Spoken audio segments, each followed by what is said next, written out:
and it's going to be announced. So we're going to bring you the details as soon as we find out what they have reached. But I think we should probably reset if you're just joining us right now as to what is going on right now.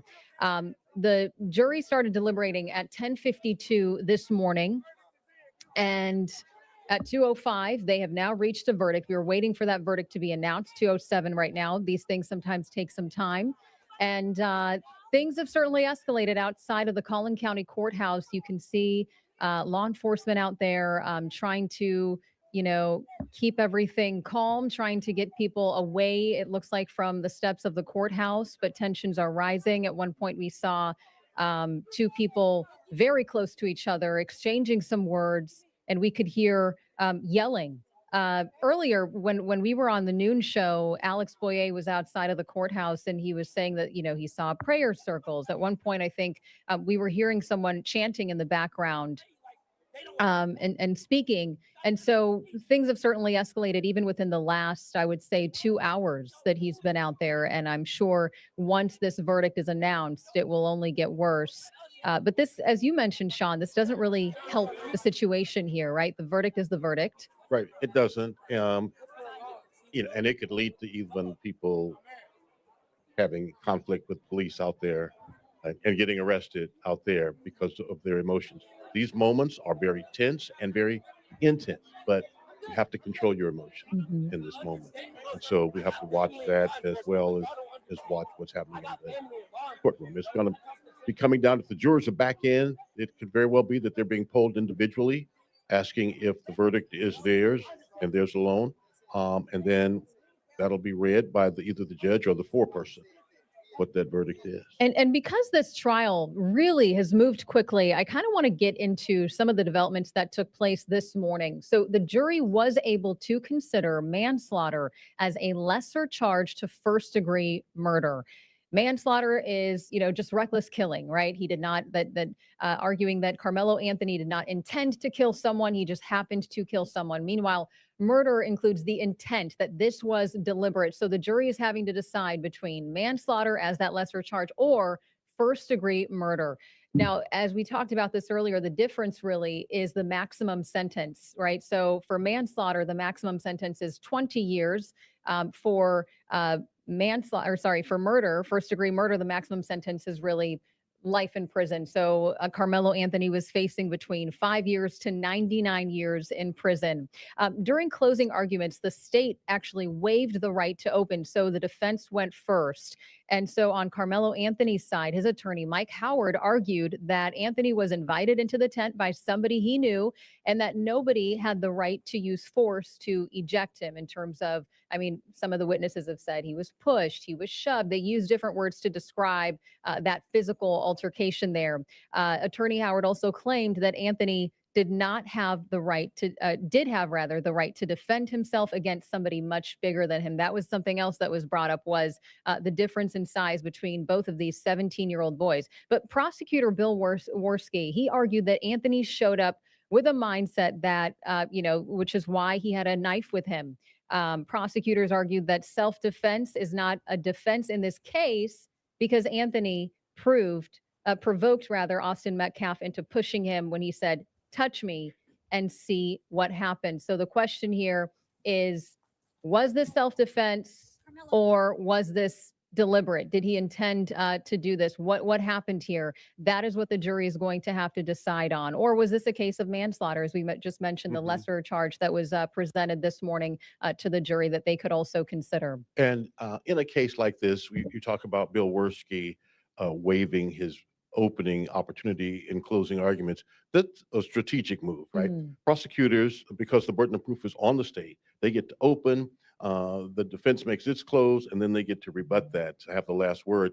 He wanted to stack all of his time, so he deferred, if you will hold ours and reserve it and wait, so he could have this powerful, emotional, planned close, which is what he did. That's what an attorney is supposed to do to try to press their claim to the jurors. And the last voice you hear, maybe the last impression. And so we'll have to see what this jury decides. One of the interesting things, and I think we've talked about it a little bit on our air, is that Bill Worski and Toby Shook have worked together on some of the biggest cases. They Mm. were both prosecutors in the same time at the Dallas County District Attorney's Office. Some of the most historic cases in North Texas, they worked on them together, even as special prosecutors for a case down in Kaufman County where an assistant district attorney was assassinated. And now they, on another historic case, are at opposite tables in the courtroom. And we will see how, how the jury decides what decision they have come to. We are waiting for them to announce their verdict. Um, this this case certainly got national attention. I mean, really from the very beginning, whether you live in Texas or not. I think many Oh, yeah. people have heard about this case. We've seen national media come over to Collin County outside of the courtroom. We've seen TikTokers, YouTubers. I mean, it has gained a lot of interest. Again, these are two 17-year-old boys at the time. There was no evidence that they knew each other prior to this incident, but it it has garnered a lot of attention, and so I think that is also part of the reason why you're seeing so many people out there. It has raised a lot of just Main emotions and too. mainstream attention, Hmm. New York Times, CNN, Fox News Channel, News Nation, yeah, all covering this. And we've seen either family members of these folks involved, or those who are speaking for them, all across TV in the weeks leading up to this trial. Now, even though Judge imposed a gag order on those immediately involved, there have been those outside voices, those surrogate voices that have been speaking for both sides along the way. So with the sheriff's deputies there now, the Collin County Sheriff's deputies, things have quieted down somewhat. They were there and kind of Intense. allowing people to have their voice, but they've Mhm. kind of stepped up their presence as we're now getting closer to learning what that verdict is today. Something that was interesting to me during this trial is, and this seemed to have shocked some people too, is we did not hear from Austin Metcalf's twin brother. He did not testify during this trial. We also didn't hear from Karmelo Anthony either about this. And I think that was probably strategic too, in terms of not having them testify. Well, first, since you mentioned Carmelo Anthony first, let's talk about that first. You cannot hold it against me if I don't testify Mhm. in my own defense, even if my defense is self-defense. If my attorneys feel like we have proven our point, we have proven our position without your testimony, because remember, anytime you take the stand, you open yourself up to cross-examination. Mhm. And a skilled attorney, no matter how innocent you may be, a skilled attorney can press his claim through you. As for Austin Metcalf's twin, um, I don't know that they felt like they needed to bring that emotional wound to the surface to press their claim and prove their point to jurors.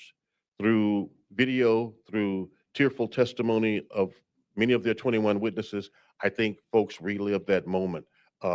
We heard about how they were trying to do the chest compressions, and we heard all of that. I think they felt we don't need to bring him back through that and let him live through that moment. Remember, the family members, as the medical examiner talked, as some of that testimony went forth, the family members of Metcalf left the courtroom. Mhm. So no need to put him through that trauma in front of the jury. I think they felt they were okay without that. And I think the defense felt the same thing, Mhm. that they were okay without Carmelo Anthony taking the stand. And for people who are watching and maybe wondering too, the prosecution called 21 witnesses. Um, Initially, I believe 35 witnesses were expected, and the defense called a handful of witnesses. I think I've heard from different legal experts that the defense really doesn't even have to call witnesses in this case. All of this falls on the prosecution side in terms of trying to prove that he is guilty. So that is why, if you think, oh, there's a disparity, why were there 21 witnesses on one side and a handful of witnesses on the other side? That is probably why you see a higher number on the prosecutor side. Well, sometimes less is better. Hmm. Okay, we believe the jurors are back in the courtroom according to the Family families are in the members. courtroom. Okay. The judge is not yet on the bench. The families are now back in the courtroom. And, time is very flexible. There's something in Texas called legal time, lawyer time. And whatever it is, it's not what's on the clock on the Hmm. wall. Uh, so this is a big moment, right? And this is going to be a moment for these jurors. They've been brought into this. It's a supercharged case. Maybe they hadn't reached conclusions, and we hope that they were honest in voir dire. that they had not come to any conclusions about this case. Certainly they heard about it to some extent. You can hear about a case and not make conclusions about it and still be a great juror.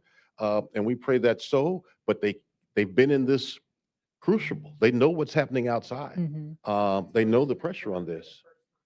And so we'll soon hear um, the verdict in this case.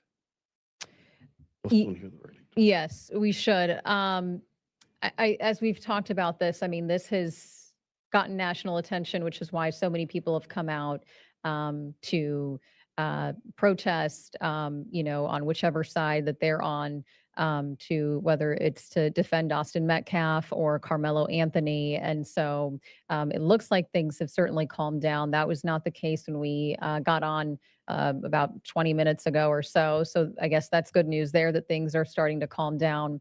But we're going to see, how all of this plays out. And we'll go from there. I mean, this was a 12-person jury. 600 people were part of that initial jury selection. They narrowed it down to 12 people. And over the course of 2.5 days, the prosecution called 21 witnesses. The defense called a handful of witnesses. And so now it is this case is really in the hands of this jury. It is up to them. They have made their decision, and so we are patiently awaiting to find out what that decision is. Yeah, What in have they fact, decided? it's done now. They've made Hmm. their decision. They've come to a verdict, Hmm. and we'll soon hear that. And then the punishment phase, sentencing phase, will begin. And Austin Metcalf's brother is in the courtroom next to his mom right now. And so this has been an emotional burden for all Hmm. involved. All these kids are good kids. They all had good grades. They all had bright futures. And in a moment, whatever happened under that tent has derailed a number of lives here. I think it was also during the trial, people have talked about how emotional it was. I think you mentioned this too, Sean, that having to see the surveillance footage, having to see just what unfolded in the moments after this altercation, this interaction between these two 17-year-old moments students. And so yeah, this is probably, I would imagine, emotionally taxing for both sides, for both families, and to just consider that a lot of these friends who were part of the track team, who went to school with both students, it's got to be very emotional for them as well to be a part of this and to witness all of this play out. So we will see, what the jury has decided momentarily.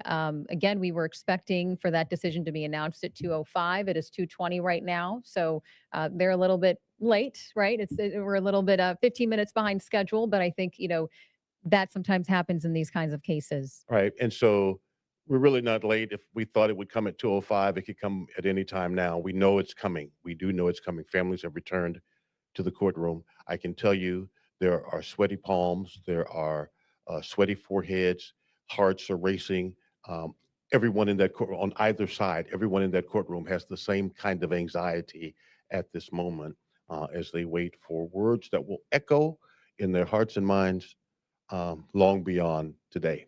And there was question about, okay, well, how long is this jury going to deliberate for? That was the question this morning. We were wondering, right? Because this was kind of their first time really talking to each other about what the evidence that was presented to them, right? So this is their first time, saying, well, I thought this, or I thought that, or what did you make of this? And so really for them to come to a conclusion, to come to a decision within 3 hours of deliberating, I thought, okay, that's fairly soon. Maybe we'll expect it later this evening or tomorrow, but it sounds like they have come to a consensus. Sure. And really, there's no formula Hmm. for how juries work. Over my years, I've had an opportunity to interview a number of jurors.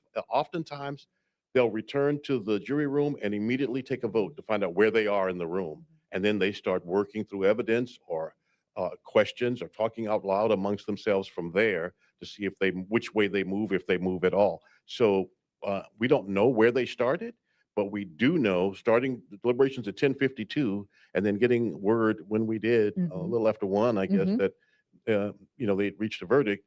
They weren't too far apart, whichever direction they're in, Hmm. and they weren't too far apart. It didn't take that much longer to get there. So we'll see if any of the jurors talk after all of this is over, as well. It is 2:22 now, and we are waiting for the verdict to be announced in the Carmelo Anthony murder trial in Collin County. That's right. The jury was able to consider manslaughter as a lesser charge. Initially, Carmelo Anthony was facing a first-degree murder charge. So now is this manslaughter or is this first degree? Manslaughter implies that this was just a reckless killing that kind of in that spur of the moment, in fear maybe of his safety, he felt that he was in danger and he decided to defend himself. That is what the defense is arguing. Murder would includes the intent. Was this intentional? Did he mean to do this? There were some people who asked the question of why did he bring a knife to a track meet? And there were some more details that were brought out about that knife. Um, So let me interject this. Lori Brown is in the courtroom and she is able to send out messages. And she is saying to us now that the attorneys are talking to the family members. And she believes that the attorneys are preparing the family members of, the victims' families, the defendants' families, not to react to whatever that verdict might be. Judges don't like emotional outbursts in the courtroom. And it's important that families try and contain themselves. That's not easy.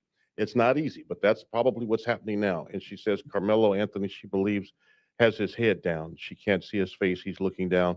You might imagine again, as I mentioned, sweaty palms, mhm. heart is racing, breath is short, because lives are in the Yeah, balance. it's a heart pounding moment and kind of in limbo, waiting to find out what the verdict is. It looks like we have someone joining us on Zoom, Russell Wilson. Russell, thank you for joining us here. We are waiting for that verdict to be announced. What do you Right. what do you make of the fact that the jury has been deliberated rather for 3 hours? So they reached a decision just before 2 o'clock. Just in your experience, what do you make of them coming to this decision fairly soon? I think, yeah, it would be consistent with there not being much disagreement among the 12 jurors. So, it wouldn't necessarily take very long to resolve those disagreements. And so I think it was really kind of a narrow issue, if you will. There wasn't really a doubt about, who done it and how it happened or any of those types of things. And so perhaps based off of what they heard, jurors had a strong feeling one way or another. And, eventually that came to a unanimous verdict. Russell, it's You may have had Sean. someone. Let's Go go ahead. in on it's Sean. Let's go in on what the two narrow really questions are. Narrow questions. Yeah, I think one of them would have been, did they believe this was murder or manslaughter? And then if they did believe that it was either one of those crimes, did they believe that it was justified? And that, viewed from the standpoint of Carmelo Anthony. And, they had throughout the trial extensive testimony regarding really an incident that took place, very quickly in a matter of seconds. And so when they're sitting there as jurors, even though they're not deliberating, they themselves are forming at least individual opinions regarding the evidence. And so the first time that you actually deliberate as a whole is in jury deliberations.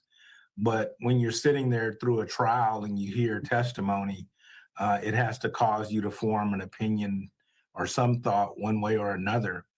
And so you're trying to keep your mind open as to things. And usually your mind is working your way through to one way or another regarding how you feel about the case. And the judge provides the law, and the law then either affirms what your thoughts are. And so I think that was probably what was happening here. Again, in the scope of issues that cases could have, even though this is a nationally watched case, the issues are kind of narrow. Right. And you've talked to many of your jurors, both as a prosecutor and defense attorney. Do you find they retire to that jury room and Russell, they kind of do a straw poll to see where they are on guilt or innocence, and then they start really deliberating and look at facts or evidence or revisit testimony from that point forward, if need be? Right. Yeah. I think usually the first thing they do is select a four-person, and then they usually talk about that. They maybe spend time going back over the jury instructions again, which wouldn't take very long. And then if you take a straw poll or a vote and you see where people are at on issues, and then you may ask a person why they felt this way or that way. And then if their recollection of events is different, or the reason that they feel one way or another is different, somebody may point out something in the law or something in the evidence that might cause the person to view it a different way. And that's kind of how deliberations proceed. And there's usually a few folks that we would characterize as followers, meaning that they, based off of their disposition, are more likely to follow a person who's firm in their belief. And so that usually, is how deliberations proceed. There's a person or persons that are firm, and then other individuals have to either be as equally firm for the verdict not to be reached, or they have to be open to a discussion. And over the course of that discussion, the firmer the person's belief is, then the more likely the verdict is going to go that person's way. Okay, and so we understand now that the jurors are being brought in, and we don't have a lot of time to go into more about the minds of jurors, but you want both firm and followers on any jury. Right. Absolutely. Absolutely. Yeah.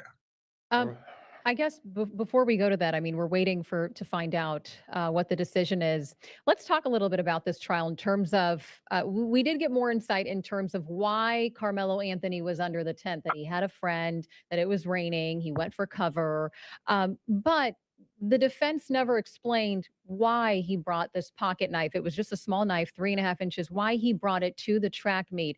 Do you think that in terms of on the defense's side, was that a missed opportunity in terms of not explaining why he had that with him? Is that something that they should have gotten into, or is this a case of less is more? I mean, I think they ultimately decided that less was more. I think their point was it was lawful to have it, and risking a violation of school policy was indifferent. When you think of a person having a knife, the knife is displayed, and jurors have to form a belief if they think that that knife can be used for other utility purposes, or if it's there exclusively to be used as a weapon. So, in the range of knives, if you will, one of the things is that the knife was less than 5.5 inches, which suggests that under Texas law, well, not suggest, it is actually legal to carry it there, but it suggests that it also could have other potential uses. And of course, So, not having the knife cleaned, leaving the dried blood on the knife lends to the mind and imagination of the jurors those other uses. right, right, right. I think that they decided that regardless of the reason, it did not sound like it was for purposes of a confrontation with the person that he didn't know he was going to be into a confrontation with on that day. So I think certainly you want to try to answer every question you can, Right. um, but every answer comes with risk as well.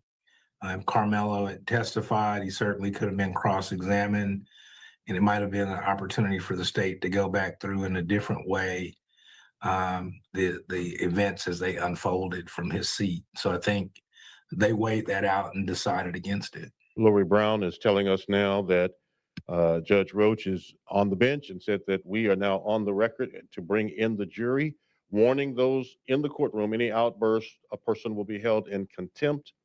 Defense Attorney Mike Howard standing with his arms on Carmelo Anthony, and they are standing now, waiting for the jury to enter the jury box with the verdict. So at any moment, we will hear what that verdict is. Again, if you are just joining us right now, the jury started deliberating at 10:52 this morning. They reached a decision a little before 2. And so we were waiting for that verdict to be announced at 2:05. It is 2:32 right now. Sometimes, these things take a while in terms of getting everybody into the courtroom, explaining the rules. Our Lori Brown telling us that any outburst, a person will be held in contempt. So just kind of, letting them know what the rules are, just so that they have rules in place and they want people to follow, those rules. Uh, it says here, Lori is telling us, we, the jury, find the defendant guilty of murder. That is the verdict from the jurors, according to Lori Brown, who is in the courtroom. Okay, we're hearing that first. Guilty of Right. murder. We are finding that out. And I think Russell Wilson, with the brevity of Right. this deliberation, I don't think that's a surprise to many people. Well, right. So, I mean, what we know is that, they've rejected the self-defense claim.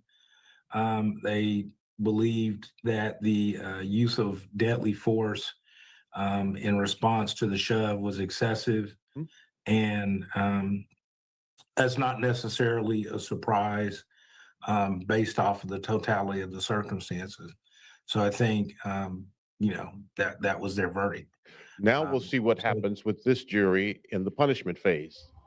right. So And we're probably going to see a brief break, mhm. and the parties will get a chance to gather themselves, if you will. And the judge would have to decide if he wanted to go ahead and begin the punishment phase of the case, maybe in 15, 20 minutes or so, or if he wanted a break. Given that he's got the jurors sequestered, I think that they will get back started on testimony So let, probably relatively quickly. let me ask you a question. You have a client who is a teenager who's a 3.8 GPA, has no bad record, has no juvenile history, Mhm. has no engagement with law enforcement, has made this decision that has left him guilty of murder. How do you work in the punishment phase? What do you try to do to I mean, limit I think you the you you you gotta first you want to console your client and the family briefly, but you're going to have to quickly turn to your anticipated punishment evidence, which is going to be the state again going first. You're going to hear more character information. It takes a while when you get an adverse verdict for the person to really accept and understand it. The state may be moving to have his bond held insufficient, meaning that if he walked in the courthouse today, that he won't be walking out tonight. Your client's going to have a whole lot of anxiety. The range of punishments 5 to 99 years. When you hear a guilty verdict of murder, you're certainly going to see your life flash before you, because you recognize you could face imprisonment for the rest of your life. The attorney, if you get everybody calmed down, you need to start thinking of your most mitigating factors. Probably here will be age um, of the offender and no criminal history. and let me And ask you, so, while I go ahead. have you, Russell, let's talk about the converse side of that. Let's talk about at the prosecution table. I have covered trials where you were the prosecutor and you Right, secured the win in the courtroom. You got the right. conviction. What happens to the family of your victim in this moment? What do you say to them as the prosecutor? We're actually there's a sense of relief for them regarding the verdict being the verdict that they wanted it to be. But you're still preparing as well as the prosecutor.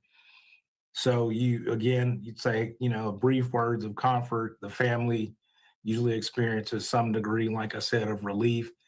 And then I'm probably talking to them about who our first witnesses are. Maybe I'm wanting to go get, maybe I'm bringing a mom and I want baby photos. I want the graduation that that was missed.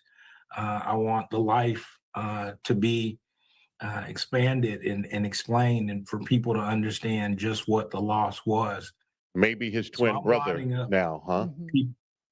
Maybe Yeah, the twin yeah. brother. I'm lining up people um, to emphasize the impact of the death. And both of these young men, I think, had no known criminal history or things like that. There's no drugs involved. They're both in high school athletics.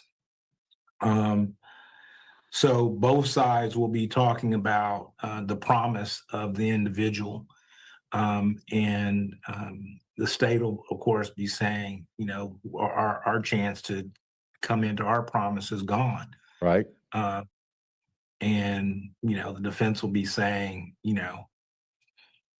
that you know the gravity of what was done is struck now in a different way. Yes.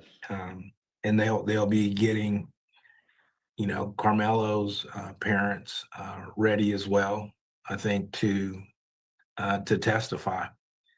I And just so want, oh, go sorry, go ahead. ahead. Go ahead. No, that's it. I was going to say, so you're likely to hear, um, the gut wrenching impact of death from the viewpoint of the victim and the viewpoint of the defendant. And you'll see a family. I don't know if they'll ask for a specific range or a specific number of punishment, but that's what I think is you're going to see unfold, and that's what we see unfold in punishment hearings on murder cases all the time.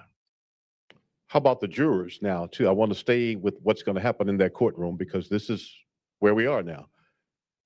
Right. Some of the jurors, it will depend. Some of the testimony was emotional. Um, in very, very emotional cases, the jurors themselves still aren't going to be free to talk with anybody or anything like that. So I think they would need to remain relatively composed, and they have to still address what the punishment is. Um, and there will be, perhaps broader disagreement on how you punish this crime. So if you've got a universal agreement on, and then you have laws, when it comes to how you set punishment, the jury instructions are very broad. It just basically says you can consider the person's background and nature, but what makes a person say a life sentence versus what makes a person say a lower number, and how firmly they feel about any of these things. The jury instructions and punishment will advise jurors that it's an aggravated offense, meaning that any sentence that's imposed, that he would not be eligible for parole until at least one half of that sentence is served. Correct. Correct. And so jurors sometimes, although they're instructed not to, may say, if we impose a 20-year sentence, then he could not get out until 10 years.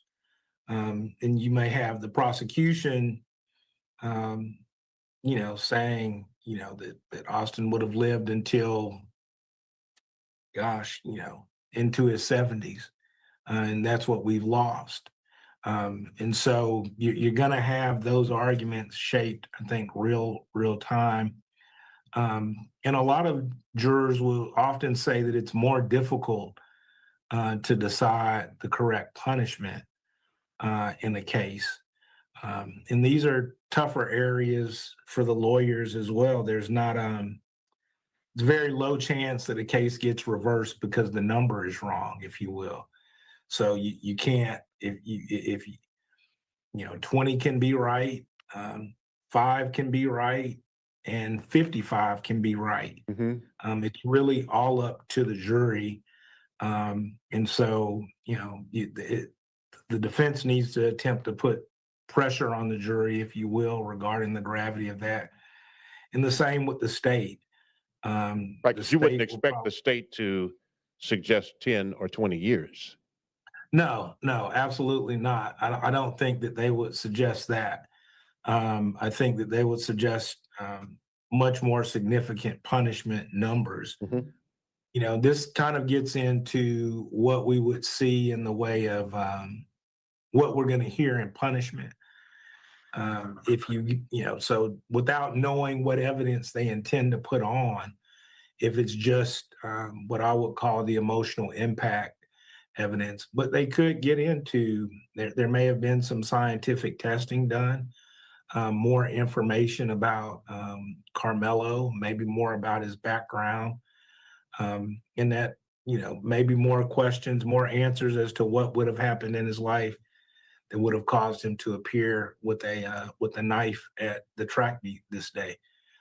So those are all possibilities. We're just getting an update from Lori Brown in real time. She is saying that the jury has left for a break. The sentencing phase is going to start next. So if anybody leaves the courtroom, they will not be allowed back inside. Russell Wilson, thank you so much for your insight. We do want to see what is going on outside of the Collin County Courthouse. So our Alex Boyer has been out there since this morning. So Alex, if you can hear me, just explain what you're seeing, what you're hearing, what is going on around you now that the verdict has been announced. Sure, Eden. And Sean, I have to say, I was really surprised to hear the kind of lack of verbal reaction or kind of loud reaction when people here in the crowd learned that Karmelo Anthony was found guilty of murder. There was a crowd gathered in the front, as you had seen a short time ago and have been seen from our different camera angles, kind of gathered listening for those first words. They heard the guilty verdict. Many kind of moaned, and then the crowd has been like you're seeing it now. It's been interesting to watch from where I'm standing. I have not been able to follow the crowd as closely as some of our photographers. I can tell you that my colleague Amelia Jones is also kind of with the crowd, so she'll have more of that perspective as well. But the crowd has been very calm, some minor outbursts, and then they've been kind of following in like a group to one side of the courthouse to the other as my photographer John pans across our tent here and the trees. It's a little difficult to see, but then that is kind of where the bulk of the crowd is starting to move. So officers remain on the other side of the barrier that I mentioned that's separating the parking lot from the steps of the courthouse. Most people here seemingly seem to be taking those orders from officers into account and staying on this side of the barrier. But again, emotions differing to some degree, but no outright loud emotion. There was one moment where I did see a woman on the ground. I think you're maybe watching that now. If I can see from our screen here, some people sitting on the ground, kind of reacting to it that way. Folks were kind of following that person's lead and kind of saying, I heard somebody say, stick together, let's all stay together. And that seems to be the sentiment out here. But all in all, relatively calm. Still a very large police force, as you might expect out here, keeping an eye on things. I have noticed a couple of additional law enforcement trucks, vehicles, constable vehicles that are in the distance there arriving, kind of creating more of a barrier separating the crowd from the entrance of the courthouse. But that is really what we are seeing right now, keeping an eye on the developments outside. Certainly a packed scene, though, as I mentioned earlier. I would say between kind of the scattered people across the parking lot and the group that has remained up front, easily a couple hundred people are here. They were waiting to learn the fate of Karmelo Anthony, and now they know. And we watched in real time as a woman was on the ground being consoled, visibly shaken by that verdict there.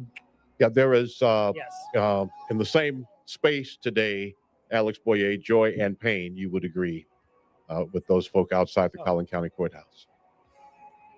Oh, absolutely. You know, from day one, when I was here last Monday at the beginning of the jury selection process, keep in mind that there were some 600 potential jurors that were brought here. That was a massive number, larger than most high-profile case, because the judge said from the beginning that he was going to get this right, and both sides ending up with the panel that they chose. Again, as we knew early on when the jury was sat, there were no African Americans on this panel, but still several minorities on this panel that decided his fate. As you mentioned, though, Sean, certainly, of course, we have supporters for the Metcalf family, supporters for the Anthony family, and then just people in general who have really followed this case from the beginning, since it was such a high-profile tragedy from the get-go happening here in North Texas, involving these two young men, both 17 years old at the time, Karmelo Anthony, 19 now. So, of course, lots of focus, eyes, and attention leading up to when everything began last Monday. As the week progressed and as both sides started to present their case, it would ebb and flow with the groups that we would see here. Some groups louder than others. But then at the same time, we were also seeing people here that were very neutral, people that just wanted to come and pray with others and be someone that they could lend an ear to. I can tell you one day there was a pastor who was sitting out here, a non-denominational pastor who was here, and he was sitting down in a folding chair and offering free hugs and an ear. And I can tell you that certainly many people took him up on that. No doubt a lot of people are going to want to decompress and offload what they're learning today. Yeah, and you talk about the many people, the supporters, but then you talk about those who weren't in either camp, people who wanted to see what justice would look like in this particular trial. And so they've seen it. They've seen it play out. Yeah. Right. Yeah, no, absolutely. To your point, Sean, for many people, this was the first time they've ever come to a trial. And as you know, Sean, covering many yourself and Eden as well, what these trials are like. But for the average citizen and resident, this isn't something they experience every day. And this, of course, was a very, very emotionally charged, high-profile case that drew a lot of opinion and feelings on either side, or as you mentioned, many folks just feeling bad calling this a tragedy, which of course it was in and of itself. And then again, a lot of them coming today to the courthouse, wanting to be here in person for what you could argue, of course, is a moment in history, a sad history, of course, in terms of the gravity of the situation, justice being served by this jury, no matter what, how you feel about it on either side. Absolutely. And that jury now, according to Lori Brown, is back in the courtroom. The punishment phase is underway. They have waived opening statements and are going straight to witnesses. One of the things that the judge said last week, if you remember, Alex, is that we're going to be done by Friday, June 12th. That was his goal. And at this rate, well, certainly now the verdict's returned. At this rate, they'll be done with punishment before the weekend. Oh, absolutely. I think, many of my colleagues here that we've been speaking with from other outlets who have been covering this from day one, we certainly knew that the judge wanted a tight timeline. He said from day one that he was going to go from 9 a.m. to 6 p.m. every day. He stuck to that. And in fact, he held testimony all day on Saturday. I was here for that as well. He went from 9 a.m. to 6 p.m. And that was when the prosecution rested. Midday or about 3 p.m. on Saturday is when the prosecution rested. We were surprised because we knew that there was 35 witnesses that were expected to testify. They ended up resting after the medical examiner having only called 21. But obviously they felt like they made their case. And based on what the verdict was today, they did in their eyes. So you're right. The judge saying that he wanted to have this wrapped up by this coming Friday. Again, here we now find ourselves in the sentencing phase, just shy of 3 o'clock on this day. Right. And of course, it's not uncommon to have more names on your witness list than you actually call at any trial. Once you feel like you've made your point, once you feel like you've closed the circle, if you will, and nailed it down, that's when you stop, because you don't want to overwhelm your jurors. That's when you stop. And clearly the defense thought a half dozen witnesses, we've made our point. All we need is to create this reasonable doubt. That doubt was not created on the question of murder. And it looks like we are hearing from Karmelo Anthony's mother. I believe she has taken the stand. So she is saying that she was asked, do you believe he regrets it? She says, yes, I know my son. He is very sorry for what he did. Please have mercy on my son. And then she was asked, like any mothers, you love your son. She says, yes, regardless of what happens, you realize he will still get to be part of your life. Yes. So again, she is asking, for this punishment phase for the jury, for everybody to consider that he is remorseful, which also was expressed during testimony early on, that he did not deny that he did this, and that, another witness said he was just that. Anthony was distraught over what happened, that he was emotionally visible moments after all of this took place. And so we are hearing from his mother right And now. it looks like Lori Brown is reporting that Carmelo Anthony's mother is the only Mhm. witness the defense plans to call in the punishment phase. And no one can ask you to have mercy for the life of another person like a mother. Mhm. Yeah. uh, she's pouring everything she has into this plea. She's literally begging people at this moment to give her son a chance at life at some point in the future. Mhm. And again, he's looking at 5 years to 99 years in prison. So we will see what is decided. Lori is saying that the jury is out. They can't deliberate until they get the charge. So we'll see. So this is another little surprise. I think we all thought there would be more testimony Yeah.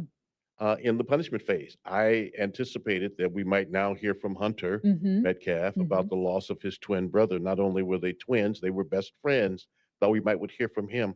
Thought we might would hear more about who Carmelo Anthony is and the life that he might could have rehabilitated. I thought we might hear more of that, but only hearing from his mother now in the punishment phase.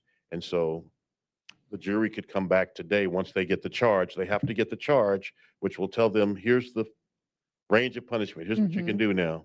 And I think because, Metcalf's brother Hunter did not testify before the jury reached its verdict, and because we did not hear from Carmelo Anthony's mother before all this, we thought perhaps, both sides were saving these family members for this stage of this case. And it looks like, they decided we're just going to hear from one person and we're going to move along. Which is really how it feels like the whole trial has been. I mean, Well, it has they've been moved on a along. tight schedule. Yes, Mhm. it has moved along, and there were some folks out loud questioning, should a trial of this gravity go so fast? Mhm.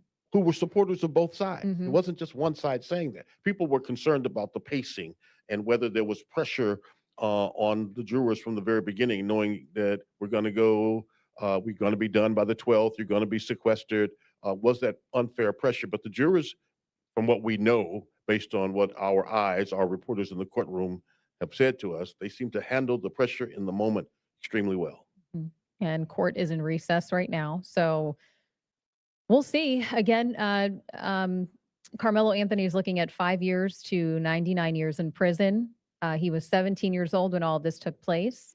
Important to also note that both Austin Metcalf and Carmelo Anthony were teenagers at the time of all of this. They were 17, but because the state of Texas treats 17-year-olds as adults in the criminal justice system, that is why Carmelo Anthony is being tried as an adult. And so we found out not long ago that he was found guilty of murder, which was also interesting because, again, earlier this morning, the manslaughter charge was on the table as well for the jury to consider, and they decided to still go with that first-degree murder. Now, it's not uncommon for a lesser included, as it's called, charge to be added at the time that juries begin deliberation. The defense wanted criminal negligent homicide included in place of manslaughter, to which the judge said no. That would carry even a lesser sentence. So none of that is a surprise, really. His bond will be held insufficient. It is very, very rare that you are found guilty of murder and you're able to go home from the courtroom. So I would anticipate him going into custody today. But at the rate they're going, with the jury on recess now, with the charge being prepared, before 6 o'clock tonight, we could very well have punishment handed down and for Carmelo Anthony, and he would be in the control of the Collin County Sheriff's Department until which time the Texas Department of the prison system, they come and get him and take him to a prison farm where he would begin. And he's serving his looking at time. quite a range, like we said, 5 years to 99 years in prison. Maybe the jury will consider the fact that he does not have a criminal history outside of this. that, both of these students did well academically, that he did well academically. He did not have any other history of committing any other crimes. So I think the question here too is, which side of the spectrum are we looking at? Our Amelia Jones has also been covering this as part of our night side shift. She's been covering this trial. Amelia, can you just set the scene? Just tell us, where exactly are you? What are you seeing? What are you hearing from your sources? Just kind of fill us in on what's going on. Absolutely, Eden and Sean. I'm just here on the sidewalk, just right outside the Collin County Courthouse. You can see the line of law enforcement behind me. They have not approached the crowd at all. They are staying right beyond the perimeter here, but obviously making their presence known. Now, I haven't personally seen any clashes between groups of supporters here. We've mainly seen people kind of gather in collective groups and then kind of share their thoughts or any chants with each other. We know that this case has just taken on a life of its own, for a lack of a better phrase, on social media. So there are a lot of people that are live streaming right now on the various social media platforms. We also hear people on a loudspeaker. There's a speaker that was playing gospel music. As you heard Alex share earlier, there were some prayer circles and gospel words and songs that were shared before the verdict was reached. I did get a chance to speak to one man who told me that he does not know either party. He was not in the courtroom for any of the testimony. He came out today to just see what justice would look like here and what the jury would decide. And he told me there is no winning on either side. He said, obviously, the Metcalf family have lost their son. Nothing can bring Austin Metcalf back. And then on the other side, Karmelo Anthony will now be taken away from his family. And the jury is deciding right now what that sentence will look like. And so I will say, when the verdict was first announced and the word and the decision was kind of spreading through the crowd, there was a lot of unhappiness, especially in the crowd and group of people where I was. We know that Karmelo Anthony supporters have worn purple, and there was a lot of purple out here. And a lot of people, they did not hide their unhappiness with that verdict, but they have remained here. And again, kind of gathering with each other, sharing some of their thoughts with the media. We also see some supporters. Someone behind the camera right here has a Justice for Austin sign. And I know my photographer, Andy, was able to speak with him. And so we are getting reaction from both sides out here. But so far, things have remained pretty calm. Again, there's been no physical confrontations, no clashes, at least that I've seen from my perspective, but you do see the law enforcement presence. And also, before that verdict was read, I could see law enforcement right up against the doors of the Collin County Courthouse, seemingly just in case anyone was going to run up those courthouse steps and potentially try to rush in. So they were really prepared here for this, but no law enforcement has come in contact with the crowd. They are really keeping their distance, keeping their eyes peeled. But so far, things have remained peaceful, but the crowds have not died down at all. With that, I'll send it back to you guys. That's what I'm seeing out here live. Thank you. And again, excellent work covering this trial where our politicians are now weighing in. And, typically you don't see politicians weighing in on local murder trials. You don't bring politics into this mix, but that's what we're seeing happen. State Representative Jared Patterson posting a statement on the murder conviction of Austin Metcalf's killer. There it is, as you can see it. It reads in part that the murder of Austin Metcalf was a senseless and heartbreaking tragedy that forever changed the lives of his family, friends, and community. All of that is true. Nothing can restore the life that was taken or ease the unimaginable pain of losing a child. Today's outcome of a murder conviction is justice served. And then Jeff Leach also posting on social media, on X, Karmelo Anthony guilty of murdering Austin Metcalf, the right decision, justice delivered.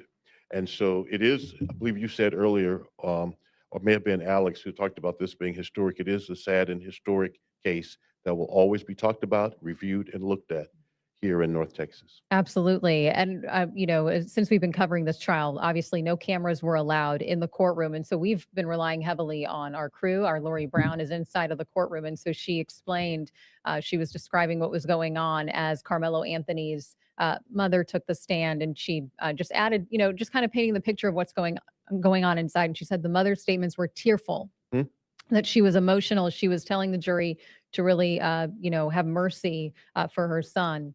And so that also paints the picture of just how distraught she is. And so I think you had mentioned this on both sides, right? So there's one side that is very emotional and another side that feels this was the right call, that this murder charge, this murder conviction rather, was what Carmelo Anthony deserved. And I have to tell you, Lori Brown and Alex Boyer took us into that courtroom every single day. They were the eyes and ears of viewers here in North Texas, capturing the moments that mattered the most during the hours of testimony in that courtroom.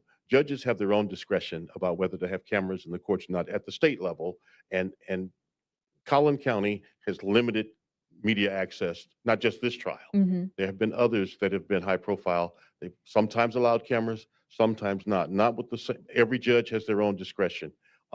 Many feel like cameras should have been in the courtroom because of the gravity of this case, both sides so divided. At any rate, Alex and Lori did a wonderful job capturing the testimony and bringing that to us. Absolutely. So we're going to wrap up here on air, but we're going to continue our coverage over on Fox Local. So if you want to stream along with us, be sure to download the Fox Local app, and we're going to continue to monitor what's going on outside of the courtroom, the courthouse, and also what's going on inside of the courtroom.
Reporters on the ground talking about the atmosphere there as people are reacting to this verdict being read. And people who are standing outside the courtroom there also actually gave some reactions. So we wanted to play out some of that for you here on Live Now from Fox. Take a listen. This is somebody moments after that verdict was read reacting to it. Hi, sir. I understand you're from McKinney here. Yes. Yes. Okay. So have you been following along the trial all these 4 days? I have. Yes, ma'am. And so with this verdict coming down, I understand it's obviously made some people here in the crowd a little unhappy. Any initial reactions here? You look a little somber, if I'm being honest. I mean, I just tell people this, man, is until you've been in this situation, you don't know how anybody's feeling. You know what I'm saying? And it's not, this is a no-win situation on either side. You know, you have a child that is not going to be here anymore. God bless his family. And to the family who's going through this situation with their son, it's unfortunate. You know what I'm saying? And I just tell people, like, we don't know all the facts. We don't know what was said, what was not said, because we weren't in that courtroom. So the only great thing about this is, I just hope defense, do the appeal, and they just, step on all, what the areas that they missed, they bring it back up, because like I said, it's a crazy situation. Either way it go, there's no win in this. For sure. And now with this case finally over, I feel like it's kind of been this dark cloud hanging over Collin County, McKinney, Frisco. Do you think that this will be a trial that maybe will always have a mark on this area? I don't think it's a trial. There's been cases way before this that were kind of went the same way. I think until the process changed of, how they, pick jurors and just how the judicial system is, then it'll change. But, like I said, these situations are very hard. They could go either way. Like I said, I shout out to both families. We all pray for both families, because this is a no-win situation. It's just hard for everybody.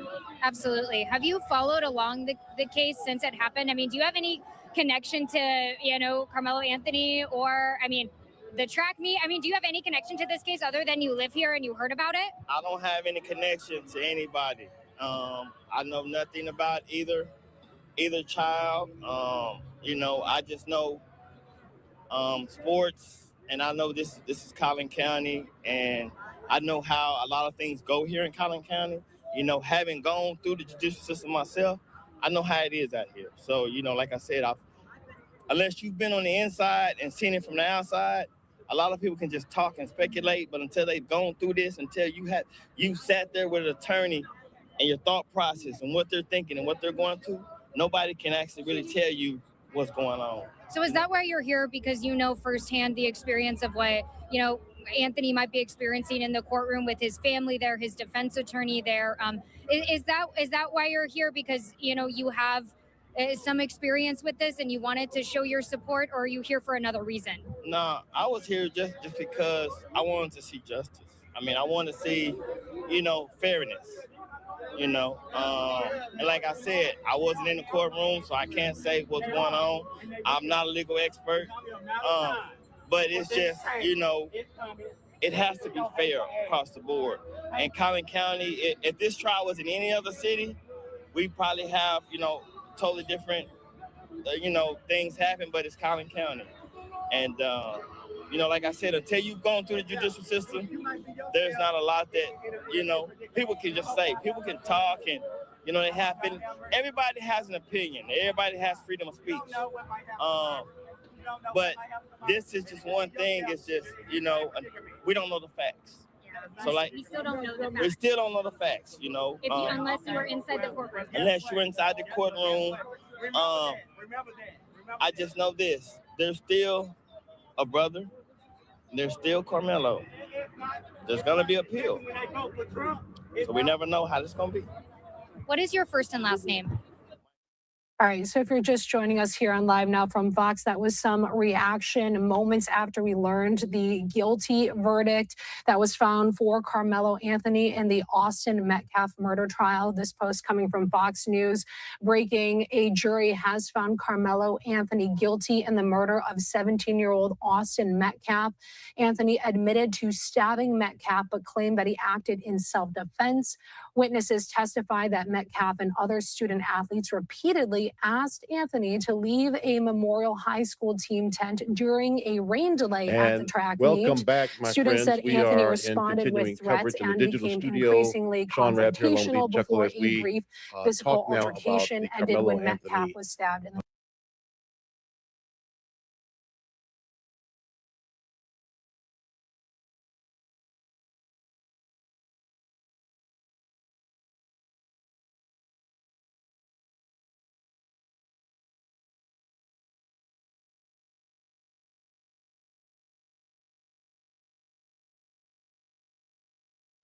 And welcome back, my friends. We are in continuing coverage in the digital studio. Sean Rabb here along with Eden Chuckle as we talk now about the Karmelo Anthony guilty verdict, Eden, and wait to find out the punishment. Attorney Russell Wilson is back with us. Russell, thank you for your insights today and walking through us the legal machinations here. Question, are you surprised there was only one witness in the punishment phase, that being the mother? Yes, that is a bit of a surprise. That usually can only happen with some type of agreement among the parties, whether formal or informal. Okay. So normally we would see the state put on, if you will, their punishment case.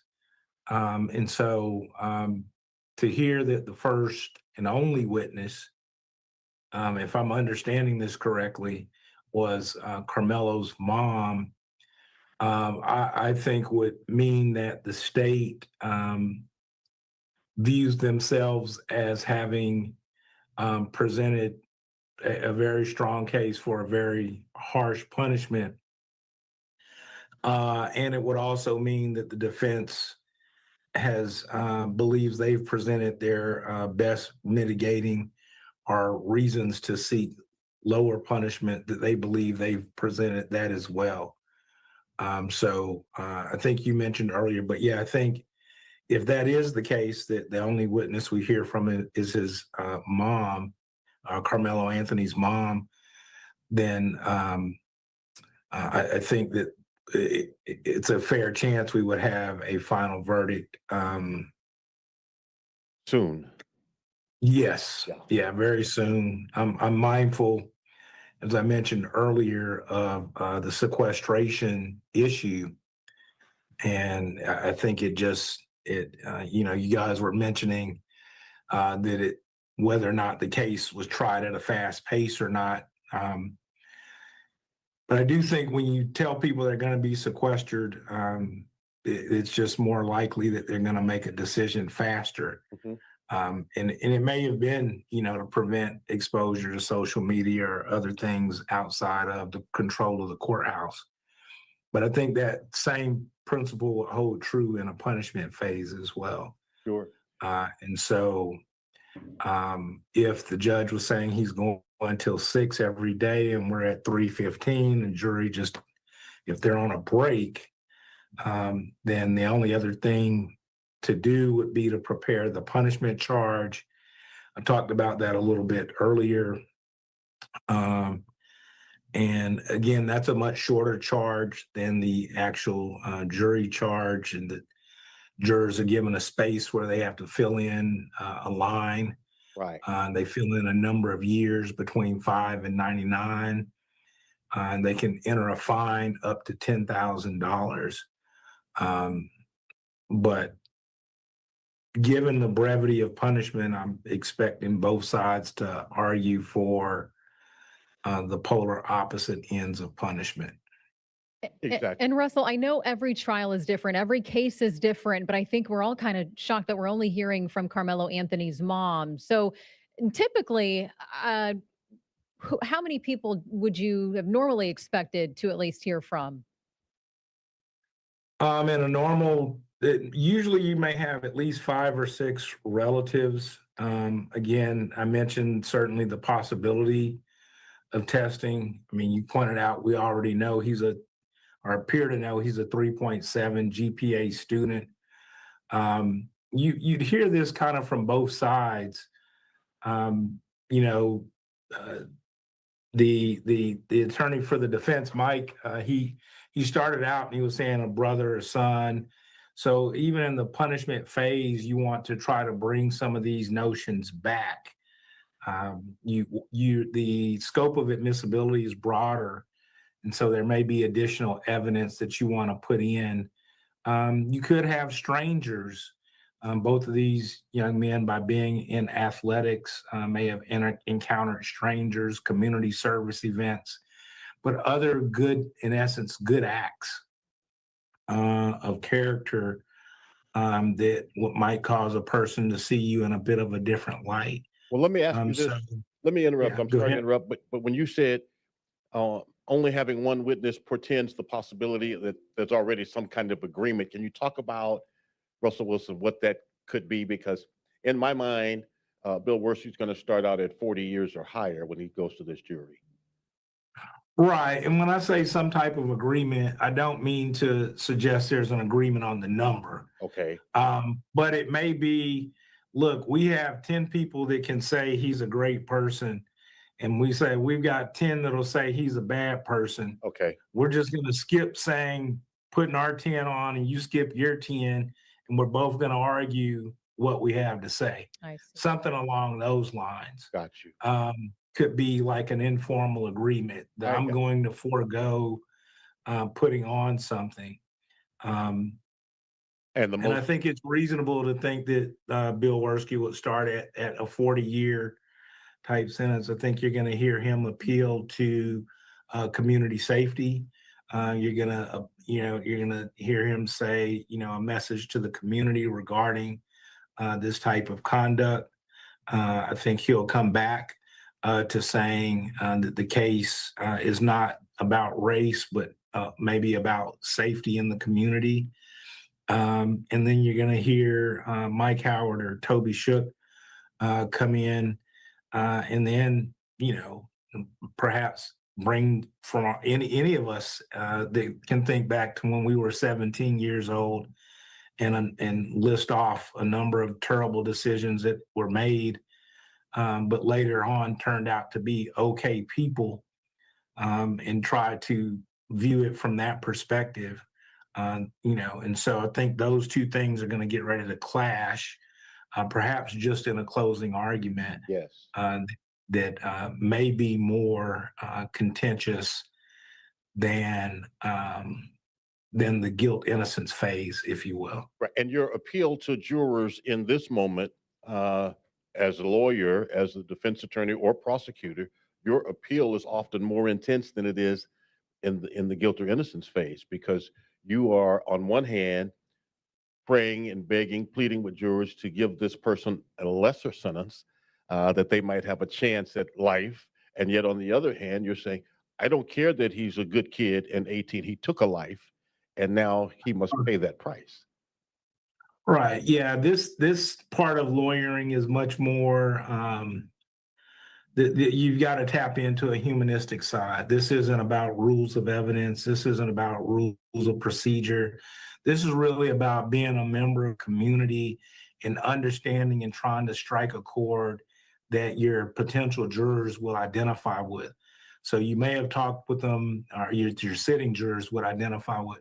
So you should have talked with them in voir dire about punishment in general, based off of this case, the apparent status of it. If you were the defense, it might have been useful to talk about that a little bit more, since you were in essence going to be admitting to causing the death of a person. And so, maybe you're going back through your notes, you're looking at what types of things matter to them. You're thinking of which jurors have kids that are teenagers themselves. And so you're trying to find not a law thing that you can connect with them on, but a commonality ground. And so a mom obviously does that. Many moms worry about their children every day when they go out the door. You worry about them when you're teaching them to drive. You worry about them when you send them off to college. And so, that's the identification, the commonality, where in the same, many parents' biggest fear is to have the death of their child before their own death. And so when I say there's a collision, it's these concepts coexist in this, this huge range of punishment from 5 to 99 years. Yeah. And so the jurors are trying to balance and circle all of that together in a way that reaches what we will consider, as a fair result. And that's, I think, a tough thing to do. And gut-wrenching for jurors. Mm-hmm. Absolutely. Right. Yeah. Right. There's not going to be a law and a boxes that you check. And it really comes down to your own conscience on a given day. And some people can be what we would call more of the high end of punishment. You know, some people, an eye for an eye. We've heard that before. Other folks could be, again, that a person that young, that irreparable damage has been done. And no matter what the prison sentence is, a family will have lost a loved one no matter what. Mhm. So it's a much tougher deliberation than the guilt innocence, because there's, again, no clear wrong or right answers. You don't have those guide rails. You know, Right. murder is intentionally, knowingly causing the death of a person. Was this a murder or committing an act clearly dangerous to human life? If those qualify, then jurors are really just checking those boxes. But what do you do about that now that you have that?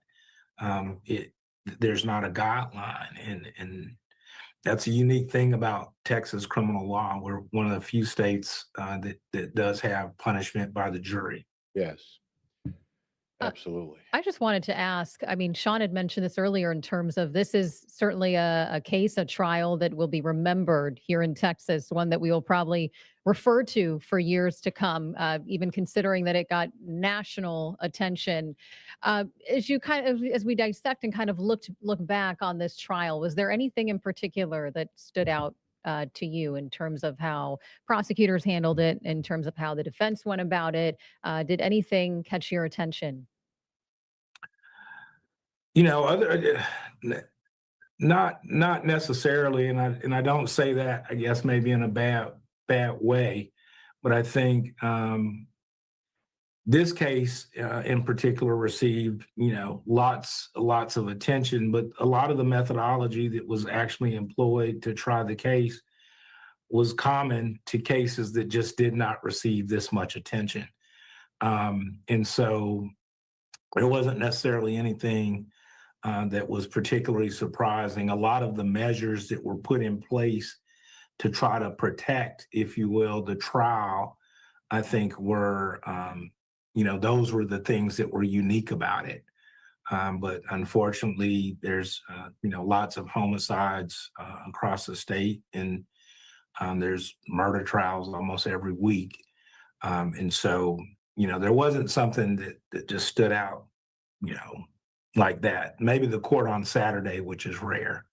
Well, we've had court on Saturday, even here in Dallas County. It's been infrequent. And Russell, we're joined now by Clarice Tinsley. Good to see you, Clarice. You as well, Sean. It's been infrequent that we've had Saturday court. Maybe the Amber Geiger trial we had Saturday Right. court. Mhm. I covered that. You are right. There were no facts, there were no circumstances here that are different from many of the murder trials that take place every day across Dallas County, Harris County, Travis County, Bexar County, Collin County. This Mhm. was unique in not only what happened, where it happened, when it happened, and in the moments immediately after, within an hour or 2 hours after it happened, the father of Austin Metcalf is on TV. Within an hour after Right. that, the mother was on. They're sharing their pain. It's raw. The family's there. They're on national news the same night. That usually doesn't happen with a homicide victim so quickly. We get to the families, but not within hours after. Right. The social media current was powerful. And I mean, that's what we're still witnessing today. And the racial undertones that came out as well. So when I'm saying not unique, I think just in the core facts, but the amount of division, the amount of views, the conversations it sparked, those are the things that are going to continue to make it a national discussion, and that's why it will be remembered, Russell, is for what it caused in that regard. Yes, ma'am. and Russell, the fact that the last three members of the jury pool, the three women who were Black, who were teachers, no Black juror, no African American juror on the panel, and the fact that those three women were removed or disqualified. What is your reaction to that? And is that something, do you think, might be used on appeal? It's most certainly is going to go up on appeal. it continues to be a disputed issue. Without having heard the entirety of the voir dire, I think if the state's proffered reason, they say, "Hey, we're striking them because they're teachers." I think many people will disbelieve that, and so I don't know, whether or not that'll ever be accurately answered. People are going to always have their opinion on it. As far as the law, I think the law does allow striking for race neutral reasons. So that issue, there's actually a case recently at the Supreme Court that was reversed on racial discrimination in jury selection. So that's going to be an issue that goes up through the courts, and I can't say for sure how that will turn out. I don't know, but I think Which is if why, you were though, appealing the case, there will that's be one some that you people behind this case who argues justice is not blind for that very reason. and yes, there will be, and it's understandable that there will be. There's certainly studies regarding disparities between black and white defendants and black and white jurors, things along those lines. And so those arguments will be made, and that's kind of one of the ongoing discussions in our country, or certainly in our city and county, is when race matters and when it doesn't. Mhm. So the flip side, they will say, that any person, regardless of their color, in these circumstances, if you were to say both people were the same color or a different color, the law would say, can you defend yourself in this manner or not? And so there's that issue to try to balance with. And the other issue, is certainly is probably the argument, or there's the argument that, well, if a person of color, if there was a black juror on there, does that suggest that they would have seen it less criminal or not? And so the discussion or verdict still would have had to come from 12 people, Sure. would have had to have been a unanimous verdict. We generally think of teachers as being mediators among disputes in schools, and being able to see both sides of it. So it may have been, that for whatever reason, the state may have decided that wasn't the best type of juror for this type of case. I guess And that's what surprised me, Russell and Sean, because when you do think of teachers, you think of the profession, you think of someone who's going to weigh different sides of an issue, someone who would be neutral and look at the information. I mean, really look at the evidence that would be provided and deal with it on a intellectual or a non-emotional way. And I guess I just was surprised that the teachers, that would have been a profession that they would not have wanted to be on the panel. perhaps and Russell Well, can speak to this better than me, but perhaps there's the idea that they might be overly sympathetic to a young person, race notwithstanding. right. And I think that, but and I don't currently know the occupations of the other jurors.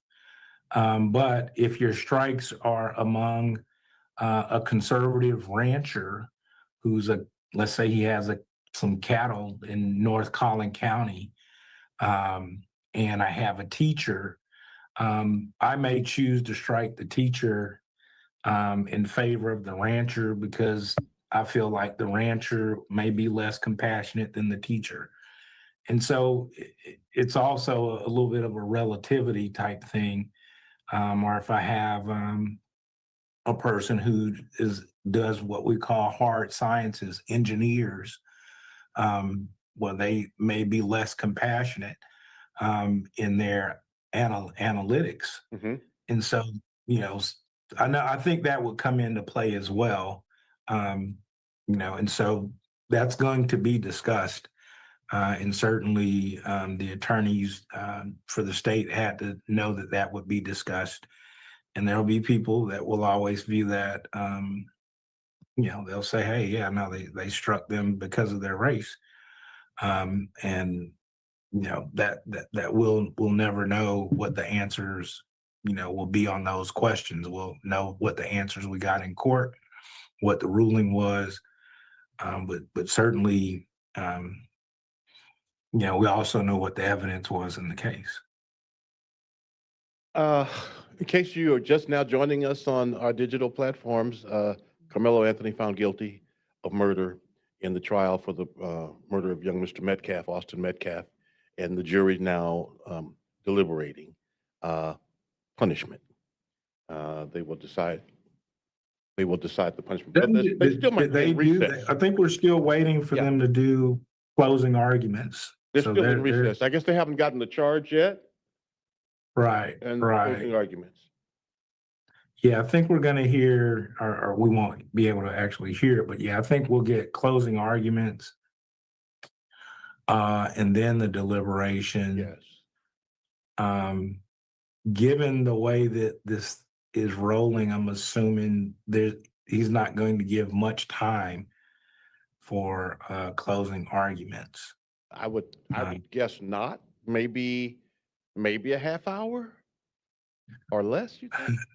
I was thinking 15 minutes aside, but maybe. I mean, if there's an intention to give an opportunity to be done today, okay, and today ends at 6, then I think, and you assume at least an hour or more of deliberation. But if not, I mean, the other thing is the jury could also ask not to be sequestered, but just extend their deliberations into the evening. So, the case, I think, Wilson, yeah. Have you had a case where the punishment phase deliberation was longer than the guilt or innocent phase? Yes. Okay. Mm-hmm. Yes, we have. We've had, yes, I can recall some cases, literally, the jurors were out, for days on punishment.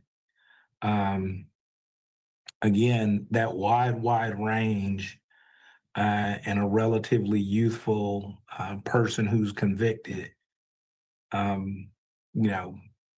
Most people that make it onto the jury don't necessarily show up wanting to give a person a harsh sentence. If you wake up on a given day, do you wake up wishing bad for somebody? Mm-hmm. And so that isn't necessarily easily achieved. Again, if we know more about the jurors here, we could, we might be able to read something from the speed with which they reached the murder guilty verdict. And again, some of their backgrounds. I think some of them, from the descriptions I've understood, tend to be from more conservative professional sectors, which may suggest that they would tend to sentence higher on a punishment case. Well, Russell and Sean, we're getting some reporting from Lori Brown, who's been covering this trial. She says that Judge Roach is back, but family is not in the courtroom. The judge, she said, just came and shook all the reporters' hands and thanked us for following the rules. Attorneys and the judge are working on the jury charge for the punishment phase. In light of the verdict, she says, this is my take on the key moments from closing statements. Prosecution gave 4 reasons self-defense does not apply. 1, provoke. Anthony provoked the encounter. 2, force disparity. You can't meet a shove with a stab. You can meet a shove with a shove or deadly force with deadly force. Number 3, reasonable belief from Worski. A reasonable person would not have plunged a knife into Austin Metcalf. Number 4, immediately necessary. Deadly force must be immediately necessary. Worski argued there was not immediate necessity to plunge a knife into an unarmed man. In addition, in Texas, a person who does not need to intend to kill someone for it to still be murder. If someone intended to cause serious bodily injury, that is murder according to jury instructions. Yeah, no, I would tend to agree with those. So as you prepare your closing statements now before this jury, let's first talk about the defense. He's guilty, okay, of murder. What do you say now in this moment? There's really no need to talk about. But I think you, depending on what your demeanor was during voir dire, I mean, I think you thank them for their time and their service, and you get right down to your issue. And I was saying, I don't know that you need 30 minutes to give the mitigation case for Karmelo Anthony, nor do I think you necessarily need 30 minutes to give the punishment case for Austin Metcalf. You should be about getting to it. It's later in the day. There's a certain amount of juror fatigue. I don't know if you've been in courtrooms during the morning time. There's a more energy just as the day goes on. Yes. You get up to witness 20, and so you want to be able to keep attention, and you don't do that by having something that, in my view, is long-winded. But you've got to be, precise here. And so, and you've got things that you want to cover. Given the limited number of witnesses, there's not going to be necessarily new punishment stuff. Right. And so, again, I think it's hard to, you're really just rehashing from the existing evidence, mitigating things, with age, youth, and lack of criminal history being the main ones. And for the prosecution, they're going to be age, youth, and a future of promise. Let me bring something up that's way outside of the courtroom right now, Russell Wilson. Earlier, I mentioned that State Rep Patterson, Jared Patterson, and Jeff Leach had put out these statements on social media. Now, Abraham George, the chairman of the state Republican Party, is doing the same thing. I've never, in my many years, seen elected officials weigh in a local murder trial. These political voices sending these kinds of messages. I don't know if that's more divisive to the entire community or what. Do you have any thoughts on that? It may not be something you want to talk about, but. No, I think, the reality, I think it's fair to say our today's politics are more divisive than they were, let's say 10 or 15 years ago. And there's a lot of things that have changed. There's social media. But one of the things that politicians certainly are aware of is that they're judged oftentimes perhaps on one or two acts, very few acts. And it could be what you did or said after the Austin Metcalf verdict or the position certainly could impact it. So it changes trajectories, if you will. And I don't know that I think it's a good or bad thing. I think societal involvement in our criminal justice system is good. But, I don't know, for example, when politicians come out and praise one verdict and then condemn another, if that promotes respect for our jury system or not. That's my point. Yeah. So I'm not so sure.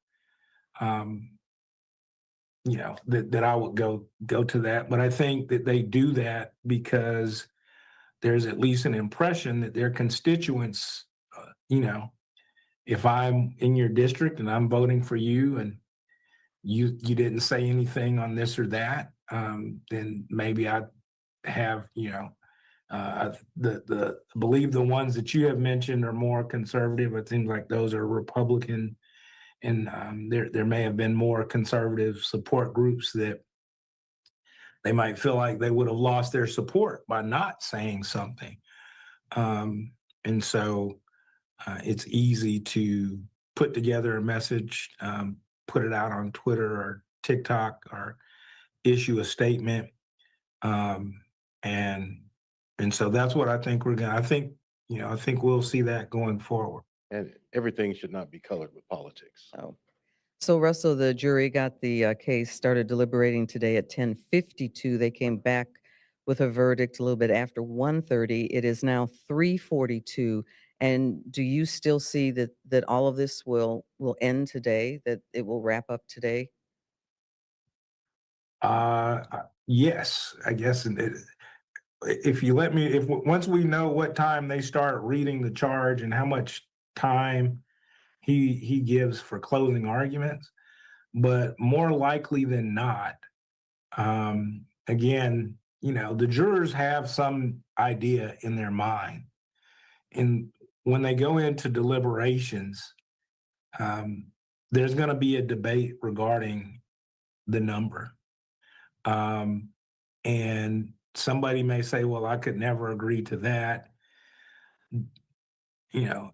So I do think it may go relatively quickly.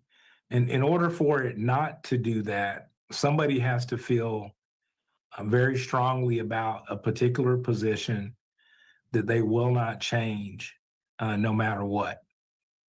And I don't know, as I understand this group of jurors, and again, taking from that initial verdict, that type of division would be among this group of 12 citizens.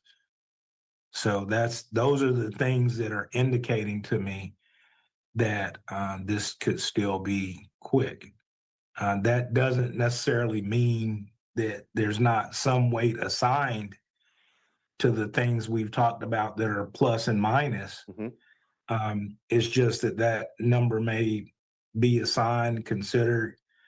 You could tell somebody, hey, if it's a 17-year-old kid and I think 20 years is good, somebody else could say, no, 40 is fine with me. Do those people then say, well, let's meet in the middle at XYZ 30? It certainly could happen. Because remember, they don't have a true basis. There's no guide rail to tell you why 28 is better than 32, or you don't have a way to distinguish the differences in the numbers. And you certainly don't have a way to tell somebody that their number is wrong, at least, and you may have some people that go in and say, no, I don't care, a life for a life. I want to see him get a life sentence. And, if you have enough people that view it like that, then that certainly is what could happen. But, it's, we know that they're, were able to reach agreement relatively quickly on, no as to manslaughter in the range between murder, and no as to self-defense. But they had guide rails for that. And that's what allowed Bill Werski, to be able to hit those 4 points relatively quickly. Right. Because what he's saying is lining up, kind of with the jury instructions. And so it's not much of a debate, if you will. But on this issue, there's more latitude. But so yeah, I think if they start by 4 with their reading the instructions, I think that they would choose to continue to deliberate as opposed to having to go home, be under guard, not being able to call your family overnight, being in a hotel room, perhaps with no TV, and provided, neutral reading materials, if you will, and having to wake up, get on a bus because you're sequestered, come back to the Collin County Court for the sole purpose of continuing the deliberation. I think a lot of people in that boat will choose to try to finish. Looking at a very large police presence outside of the Collin County Courthouse, certainly a very charged atmosphere, lots of reactions to the verdict today. But in terms of the crowd and the people who were there, the spectators, lots of conversation, lots of discussion, sometimes heated, yes, but peaceful. very peaceful, yeah. And we've seen people for and against who are holding up the signs, who are doing the protest, supporting it or speaking out against it. But Sean, no violence. No, and that's what it should be. Yeah. That's what our First Amendment, that should happen.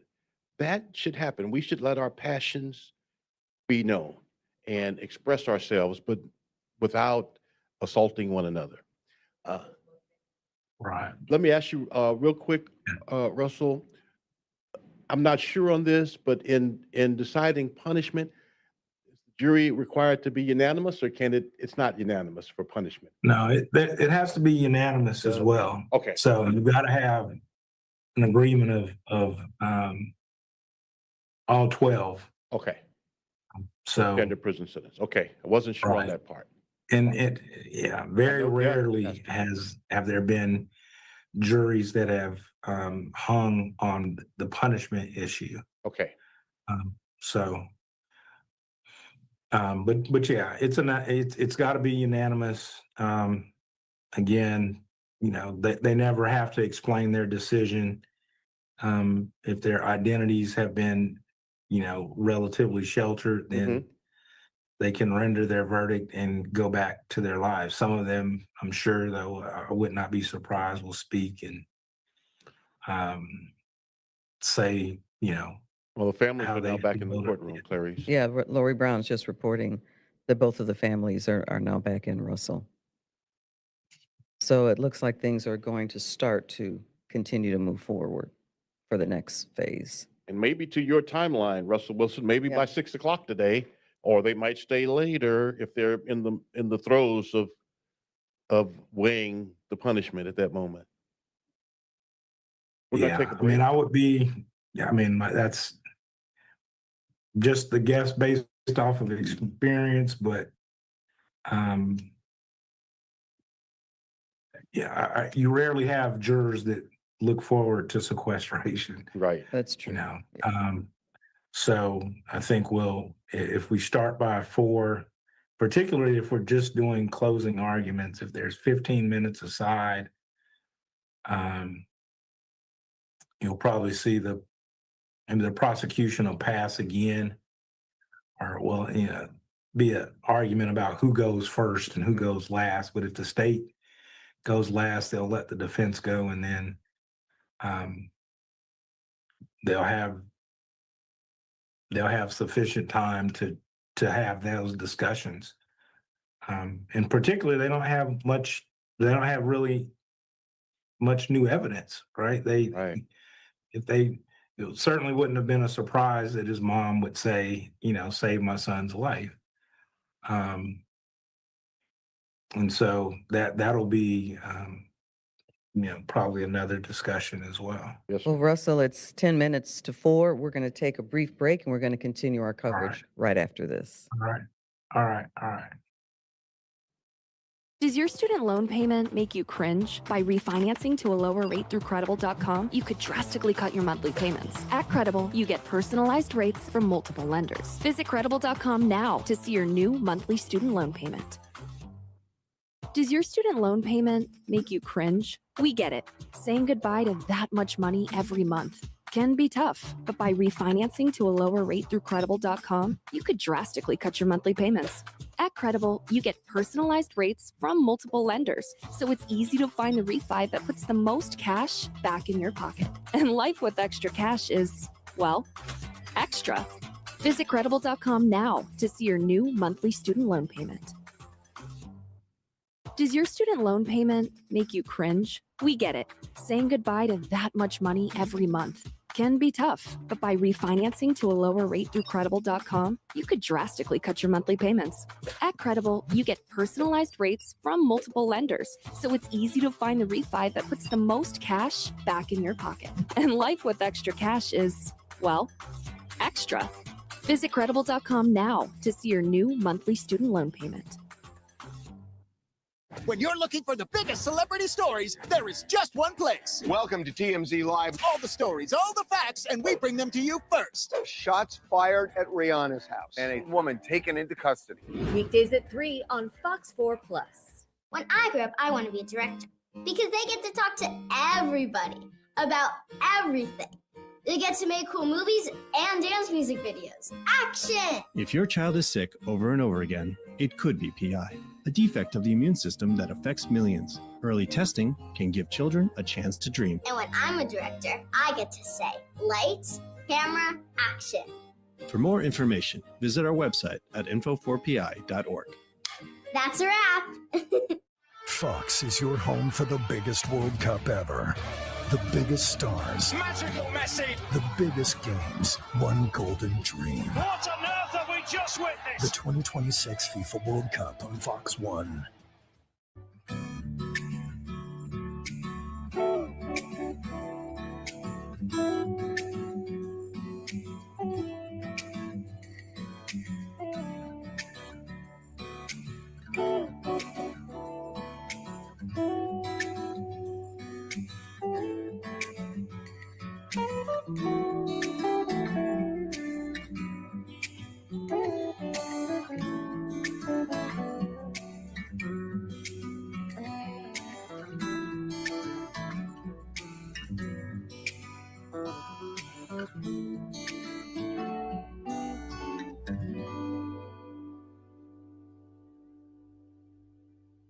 Tinsley with Sean Rabb in our digital studio, continuing our coverage of the murder conviction of Karmelo Anthony in the stabbing murder of Austin Metcalf last April. The guilty verdict, strong reaction at the Collin County Courthouse, Sean, and we want to thank Russell Wilson for being our legal advisor giving us legal advice on both sides, talking about the reaction to the verdict today. Both families, according to Lori Brown, are now in the courtroom, ready to start the next phase, the punishment phase. Right, and the charge to the jury is what's being prepared now. We will have closing statements from both sides. And one of the things that could come out now even is the idea of sudden passion, meaning this was not some premeditated planned thing. This was in the moment. It was in the heat of the moment action. Again, hoping to mitigate to some degree in the minds of the jurors as they decide how long Karmelo Anthony must serve time as justice for the murder of Austin Metcalf. And we've seen Judge Roach want to keep the progress moving, to keep this going, holding court on Saturday, which is very rare, and also telling the jury to bring clothes, to come to be prepared to possibly be sequestered tonight. However, Russell Wilson was telling us he thinks that with the way things may continue, this could end this evening in terms of what the punishment will be. Yes, we're going to know hopefully fairly soon. We're going to know they are back on the record in the courtroom. Both sides have done their close. The jury's being brought in, so they're done with the charge now, I'm guessing? Or that's coming for the jurors? They're going to get the charge. Presenting the charge, okay. So it won't be long. Russell Wilson's timeline is pretty accurate. It won't be long before the jurors will get it and begin deliberating the punishment phase. We could have a decision by close of business today. That's what he was saying, maybe 6 or 6:30, because right now it's coming up on 4 o'clock. Very large crowd outside, very large, even larger law enforcement. No signs of violence. Very spirited, though. Lots of charge comments going back and forth between both sides, but nothing violent. Nothing violent. And there you can see people expressing their opinions, their reactions. And this is the way it should be.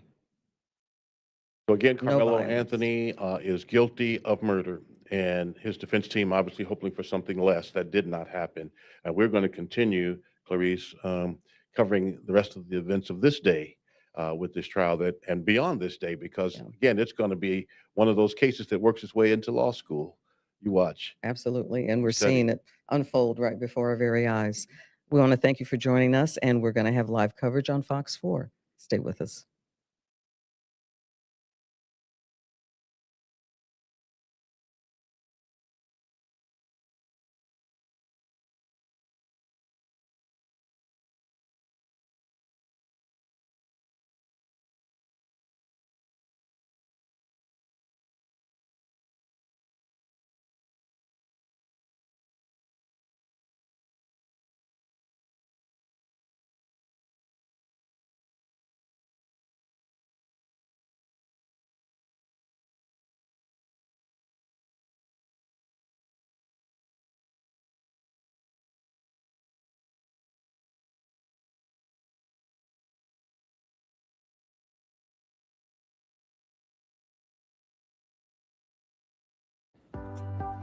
Hey, it's Dr. Mike. Listen, new data shows that if you suffer from anxiety or depression, it may increase your risk of having Alzheimer's about 5 or 6 years earlier than if you didn't have it. So listen, folks, if you have mental health issues, depression, anxiety, get help. Get treated. There's plenty of treatments out there. It may help you in other ways. I'm Dr. Mike Strigliano with the Fox Medical Team.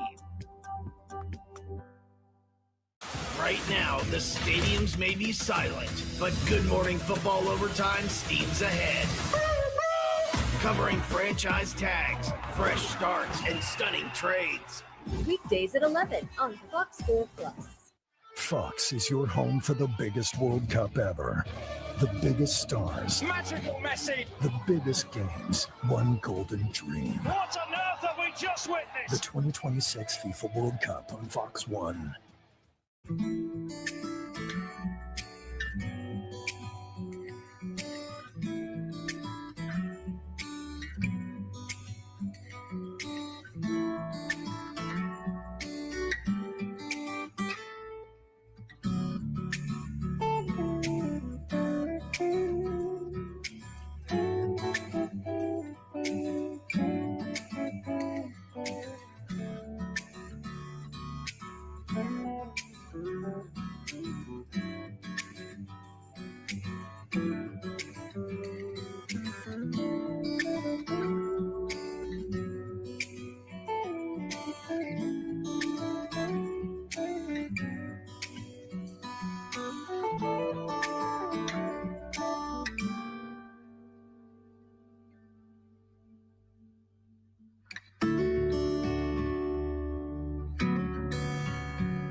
Here for you and all North Texas. Fox 4 News starts right now with breaking news. A guilty verdict from inside of the Collin County Courthouse. After just 3 hours of deliberations, Karmelo Anthony was found guilty of murder in the track meet stabbing death of Austin Metcalf. We are seeing live pictures outside of that very courtroom where a crowd has swelled following the verdict, and we're still waiting for jurors to begin deliberating a sentence. Thank you for joining us as we continue breaking news coverage on Fox 4 News at 4. I'm Eden Sheckholm. We have team coverage on the ground as well. Several Fox 4 crews getting live updates from inside of the courtroom and reactions on the ground. First, though, we want to bring in Fox 4's Sean Rabb, who has been part of our breaking news coverage all afternoon. He joins us now with what's going on at the moment in the punishment phase. Sean. So at this very moment, the jurors are receiving the charge and will very soon begin deliberating and deciding the punishment for Karmelo Anthony. Listen, the charge says you have found the defendant guilty. It is now your duty to assess punishment. The issue of sudden passion has been raised. Sudden passion suggests this was not premeditated, this was not planned, that Karmelo Anthony didn't go to that track meet planning to exact violence and take someone's life. It was in the heat of the moment. And so because that has been raised, here's part of the charge to the jurors about sudden passion. If you determine sudden passion, you may not sentence him for more than 20 years. If not sudden passion, you can sentence him to life. Sudden passion caused by provocation by the person killed. So that's where the jury are. They're getting the charge, then they will return to that jury room and they will decide how long Karmelo Anthony will serve time in the Texas Department of Corrections for the murder of Austin Metcalf. That could happen between now and 6 o'clock. They could return with that decision before the day has ended. And considering how quickly things have moved in this trial, we might as well, find out what they decide very soon, surely by the end of the day today. Thank you so much, Sean. Let's now head over to Fox 4's Alex Boyer, who has been live outside of the courthouse in McKinney all day. Alex, what can you tell us about the reaction out there and just how people are feeling at the moment? When we spoke to you about 2 hours ago, it looked like tensions were rising. Have things calmed down? They have, for the moment, Eden, as you mentioned, of course, like emotions, the day has ebbed and flowed with the way folks have been reacting to what they have been hearing. We've had a few people come up to us within the last hour and just kind of venting at us over what the verdict has been. But all in all, folks here have remained quite calm and peaceful. I can tell you that the crowd began to build first thing this morning outside the Collin County Courthouse as attorneys for both sides were presenting closing arguments. Then the jury got the case just before 11 a.m. Excuse me. During jury deliberations, many folks were out here live streaming on social media. Others were simply sitting under trees and talking to one another, and others were chanting and praying. When word got out that there was a verdict, the crowd all but began to gather near, excuse me, the steps of the courthouse. Over a dozen law enforcement officers came out and formed a line separating the crowd from the steps of the courthouse. And from my vantage point, most people seemed to abide by the officers' orders. When the crowd learned that Karmelo Anthony had been found guilty of murder, I heard some audible gasps and moans, but many people stayed quiet. I think that they were really digesting what they learned.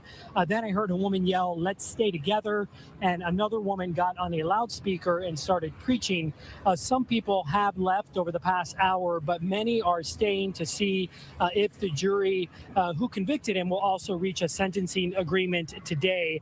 Now, if we can come back out here live to my ground shot here, you may be able to see the law enforcement presence that you were just seeing from Sky 4 on the ground. You can see at the moment kind of a casual stance. They were all certainly lined up and a lot more active when that sentencing, or I should say verdict, first came down. Now, as we await what the sentencing will be for Karmelo Anthony, the fate, they are kind of more at ease, but keeping an eye on the crowd here, which again has remained relatively peaceful throughout the entire time that I have been here.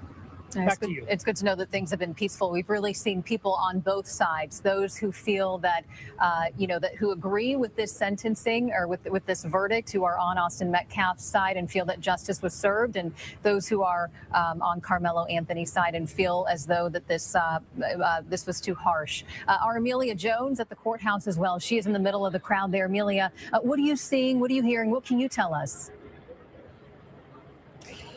Well, Eden, we have seen people gather in kind of large groups on and off all afternoon. I'm not sure if my photographer, Sam, can kind of pan in here over my right shoulder. This is kind of what I'm talking about, just larger crowds gathering, just really sharing their reactions with one another about the verdict, potentially about what they believe is happening inside the courtroom as journalists like our Fox 4 Lori Brown is sharing updates, and then the journalists on the ground are sharing updates. You might see a lot of cell phones up in the air. We know that social media, this case has really taken on a life of its own online. And so a lot of people are live streaming right now. They were live streaming before that verdict was issued, and they've kind of been live streaming ever since. Now, there are a couple of Collin County Sheriff pickup trucks and squad cars here. I have not seen any clashes with law enforcement. As you heard my colleague Alex Boyer say, the supporters and people who have gathered here have really respected law enforcement. Law enforcement has not had to kind of come towards the crowd, say anything. We haven't really even seen them interact much, but they do have a presence here, clearly. And they have created this barrier between the sidewalk here and the parking lot and the front of the Collin County Courthouse. I have been talking to people, and they shared their reaction with me after that verdict was issued. And one man told me that there is no winning on either side of this. Take a listen. I just tell people this, man, is until you've been in this situation, you don't know how anybody's feeling. You know what I'm saying? And it's not, this is a no-win situation on either side. You know, you have a child that is not going to be here anymore.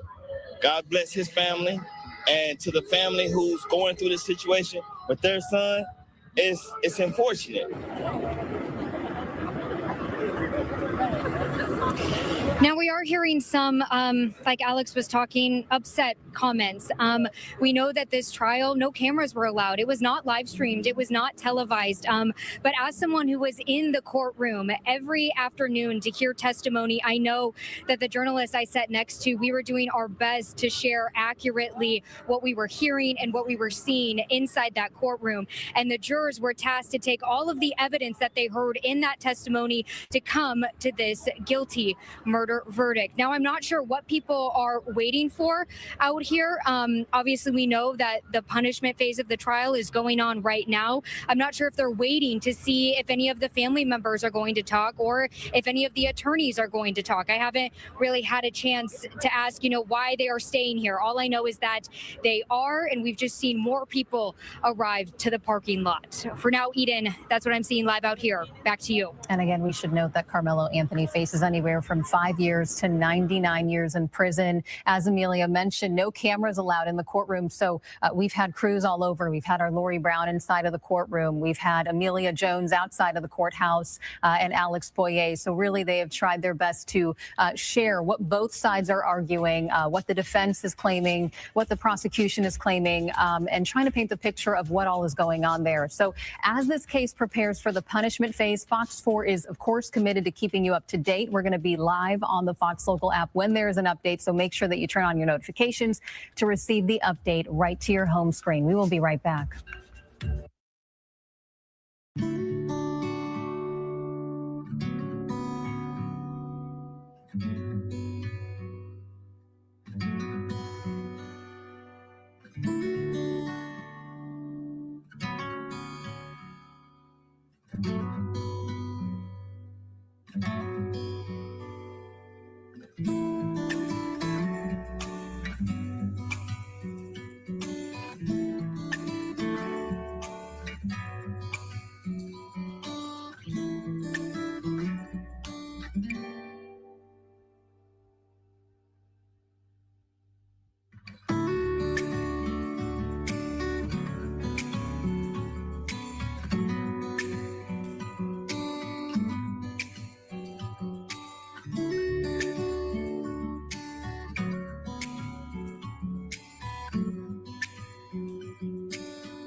Well, National Weather Service offices across the country are painting the map orange today with heat advisories as temperatures begin to climb really for a good part of the country, especially through the Plains region and then way out across the West Coast. All of the orange that you see are active heat advisories, which does include kind of 3 separate sections of the state of Texas, way out west near El Paso, up in the Panhandle, and then a little bit closer to home, the Arklatex region there under heat advisory through 7 o'clock this evening. So we've got about 3 hours left of that. No North Texas counties are under that advisory, though, you know, we don't see all that much variation through most of the state. Now, the exception is El Paso. Right now, it's 102 degrees way out west. Obviously, we know why that heat advisory in place, but across the Panhandle, 92 in Amarillo matches the temperature here in Dallas at 92. It's because each office of the National Weather Service has different criteria that you have to meet in order to warrant an advisory or a heat warning. For us to have received an advisory today, we would have had to reach a temperature of 103 degrees for multiple days, 2+ days, or a heat index of 105. And for an excessive heat warning, it would have to be temperatures even warmer than that, both air temperature or heat index. So we're thankful today to not have met that criteria, though that doesn't diminish the fact that it is very warm today. Temperature wise right now, sitting just ahead of 415. We are in the 90s for the most part. A few spots still holding on to the upper 80s just barely. Bridgeport, Bowie, Gainesville all sitting at 89. Again, the big airport out of DFW is at 92. Fort Worth matches that temperature, and we don't see all that much variability. And then we flip over to heat index, which is a measure of moisture in the atmosphere, how it feels on your body when you step outside in the shade. And it feels like 97 right now out of DFW. It feels like 99 out of Fort Worth. Feels like 100 degrees right now in Comanche. Really warm, to say the least, and really muggy. Dew points tell the story really well here. Our dew points have surged into the upper 60s and 70s and have held steady there for the past several days. Also, a reminder, we've got a whole lot of saturation at the low levels because of how much rain we've received. Now, all the moisture we've built up today, it's not quite rain-making moisture, at least as far as North Texas is concerned. The only rain we're really seeing across the state, it's sea breeze showers that have been streaming up from the Gulf Coast through even as far as central Texas, but staying well to our south. We'll keep things dry today, again tomorrow, through most of your Thursday, though I've gone ahead and put a 20% chance through the overnight hours Thursday, right on into your Friday, continuing into your Saturday. Then better coverage looks to greet us as we head for the end of the weekend, and temperatures will follow kind of an inverse trend. So as coverage is lower, temperatures are higher. We're in the mid 90s again tomorrow into Thursday. A little dip as rain chances increase. By the end of the week, we surge to 96 for Saturday. And then we work in the right direction when more widespread rain is expected into North Texas. 92 for Sunday, 87 for Monday. Hopefully to find a pretty significant cool down as we head for next week. I'll look ahead at your 7-day forecast here again. A lot of that attributed to the fact that a more unsettled pattern with a better chance for rain starts to move back into the forecast. Again, that starts by the end of the weekend and the start of next week. So for now, it's just hot and humid. Listen, you're going to see a lot of Memorial Day sales, but we're the only ones with prices like this. This $1,000 Texas-built reclining sofa for just $699 while supplies last. Home Zone, we're different. Well, we are just 2 days away from the world tuning in for the 2026 FIFA World Cup, and with just 5 days away until the first game at Dallas Stadium, Texas Attorney General Ken Paxton announced that he is investigating FIFA's ticketing practices. Paxton is citing reports of fans being misled about their seats and what they paid for them. This comes after the California, New York, and New Jersey Attorney Generals raised similar concerns last month. Paxton says his office received multiple complaints about buyers who paid for a premium seat and were later assigned to a less desirable spot. A group of kids in California got the surprise of a lifetime. Free tickets to a World Cup match. The 20 young kids are part of the soccer program at the Long Beach Boys and Girls Club. Los Angeles-based California Resources Corporation provided the tickets for these lucky students, and the kids were surprised and excited when they got the news. No idea. No idea. How about No idea. I thought we were just coming in to play a little bit of soccer. And when you heard? I was so amazed. I was like, this is going to be such a fun opportunity. The free tickets will allow the young players to attend the Iran versus New Zealand match at Los Angeles Stadium on Monday, June 15th. Fox 4 is giving you more ways to get local news and weather during the World Cup. So KDFI Channel 27 is now going to be called Fox 4 Plus. So when World Cup soccer is airing on Fox 4, our newscasts will be on Fox 4 Plus. Just scan the QR code for information on how to find Fox 4 Plus over the air or through your TV service provider. More Fox 4 News after the break. Fox is your home for the biggest World Cup ever. The biggest stars. Magical Messi. The biggest games. One golden dream. What on earth have we just witnessed? The 2026 FIFA World Cup on Fox 1. Press start on your next stop in Dallas. Step into a modern-day arcade experience at Free Play, where you pay one price of just under $13 and play as much as you want. You'll find a good mix of classic and modern games, including some that you just can't find anywhere else. Some of the rarest arcade games in the world are right here. In fact, there are 2 or 3 games here at Free Play Dallas that you can only play in public at Free Play Dallas. They also have award-winning food and a full bar on site. Scan the QR code to watch the full story and discover more things to add to your Texas to-do list. Hollywood is thawing out, people! The winter coats are coming up, and TMZ is heating up fast! Everyone's catching those spring vibes! Sydney Sweeney secretly climbed to the Hollywood sign and laced it with bras. You think they're gonna go after Sydney Sweeney? Getting arrested would be the best thing that could happen to her. Her mugshot would go crazy viral. Can you imagine them? Eyes are up here. What are you doing? Let TMZ put a little spring in your step! Weekdays at 1 on Fox 4.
What the areas that they missed, they bring it back up because, like I said, it's a crazy situation. You know, either way it go, there's no win in this.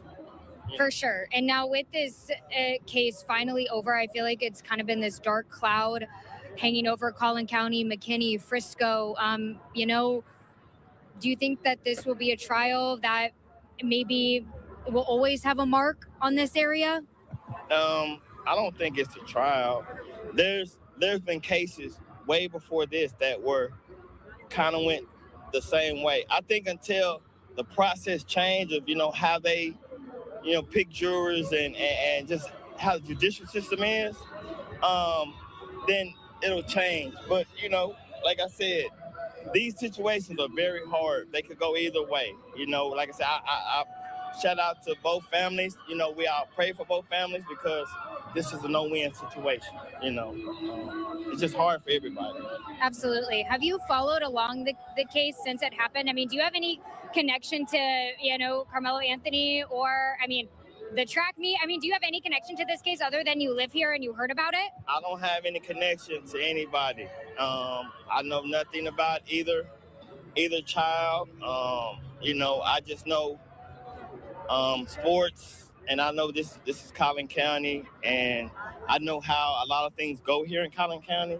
You know, having gone through the judicial system myself, I know how it is out here. So, you know, like I said, unless you've been on the inside and seen it from the outside, a lot of people can just talk and speculate, but until they've gone through this, until you sat there with an attorney and your thought process and what they're thinking and what they're going through, nobody can actually really tell you what's going on. So is that why you're here? Because you know firsthand the experience of what, you know, Anthony might be experiencing in the courtroom with his family there, his defense attorney there. Is that why you're here? Because, you know, you have some experience with this and you wanted to show your support, or are you here for another reason? No, I was here just because I wanted to see justice. I mean, I wanted to see, you know, fairness, you know. And like I said, I wasn't in the courtroom, so I can't say what's going on. I'm not a legal expert. But it's just, you know, it has to be fair across the board. And Collin County, if this trial was in any other city, we probably have, you know, totally different, you know, things happen, but it's Collin County. And, you know, like I said, until you've gone through the judicial system, there's not a lot that, you know, people can just say. People can talk and, you know, everybody has an opinion. Everybody has freedom of speech. But this is just one thing. It's just, you know, we don't know the facts. So, like, We still don't know the facts. we still don't know the facts, you know. Unless you were inside the courtroom. Unless you're inside the courtroom. I just know this. There's still a brother. There's still Karmelo. There's going to be appeal. So we never know how this going to be. What is your... All right, so that was somebody speaking outside the Collin County Courthouse earlier today, as we did learn that Karmelo Anthony was found guilty in the Austin Metcalf murder trial. Of course, as we learn what he is sentenced to, we'll be sure to bring that to you right here on Live Now from Fox. For now, it is time for us to get ready to slide away for a quick 2-minute commercial break. But before we get to that, I want to show you this live look right now. This is a live look over the House floor as the House does plan to vote on the $70 billion GOP immigration enforcement reconciliation bill funding ICE and CBP until the end of President Trump's term in 2029. The Senate approved that bill last week by a vote of 52-47. So it looks like we have somebody speaking right now, actually. Let's lift up the audio and listen in. Without objection, a motion to reconsider is laid on the table.